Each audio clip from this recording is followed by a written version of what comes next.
ఓం విఘ్నేశ్వరాయ నమః. దేవీ భాగవతము 4వ అధ్యాయము బుధుని కథ తారా శశాంకము. మహాభాగవతములో వ్యాసుడు చెప్పిన కథ ఇది. ఈనాటికి మానవాళికి ఎంతో గొప్ప సందేశాన్ని ఈ పురాణ కథ అందిస్తుంది. వివాహ సమయంలో వధూవరులకు ఈడు జోడు కుదిరిందో లేదో చూసి పెళ్లి చేయటం తప్పనిసరి అని, ఈడు జోడు లేని వివాహాల వల్ల ఎన్నో అనర్థాలు కలుగుతాయని తారా శశాంకం అనే కథ తెలియజేస్తుంది. దేవతల గురువైన బృహస్పతి భార్య తార. బృహస్పతి వృద్ధుడు, తారేమో వయసులో ఉంది. బృహస్పతి నిత్యము యజ్ఞయాగాది క్రతువుల్లో నిమగ్నుడై ఉండేవాడు. తార తన భర్తకు సేవలందిస్తూ ఉండేది. కానీ ఆమె యవ్వనంలో ఉండటంతో శారీరకంగా ఆమెకు కలిగిన కోరికలు తీరటానికి వీలు కలిగేది కాదు. వయసుతో వచ్చిన కోరికలను అణుచుకోవటానికి తీవ్రంగా ప్రయత్నం చేస్తూనే ఆమె భర్త సేవలో నిమగ్నమై ఉండేది. ఇలా కాలం గడుస్తుండగా బృహస్పతి దగ్గరకు విద్య నేర్చుకోవటం కోసం అత్రి మహామునికి అనసూయకు బ్రహ్మదేవుడి అంశ వల్ల జన్మించిన చంద్రుడు వచ్చాడు. చంద్రుడు ఎంతో అందంగా ఉండేవాడు.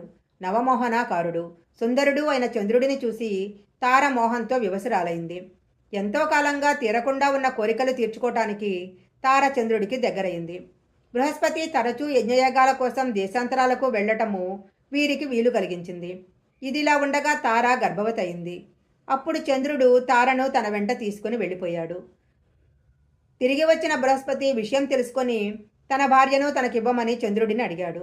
కానీ చంద్రుడు అందుకు ఒప్పుకోలేదు. ఆ కారణంగా చంద్రుడికి బృహస్పతికి ఘోర యుద్ధం జరిగింది. బృహస్పతికి బద్ధశత్రువైన రాక్షస గురువు శుక్రాచార్యుడు వచ్చి చంద్రుడి పక్షాన చేరాడు. దానితో గురు శిష్యుల మధ్య జరుగుతున్న యుద్ధము దేవదానవ యుద్ధంగా మారింది. ఇలా దేవతలకు రాక్షసులకు సాగుతున్న పోరు విరామం లేకుండా ఉండటంతో లోకాలన్నీ తల్లడిల్లాయి. ఈ విషయాన్ని గమనించి బ్రహ్మ దేవదానవులకు యుద్ధం తగదని వివరించి యుద్ధాన్ని విరమింపజేసి శాంతింపజేశాడు. తారను బృహస్పతికి ఇచ్చి పంపేశాడు. తరువాత కొంతకాలానికి తారకు ఒక కుమారుడు కలిగాడు.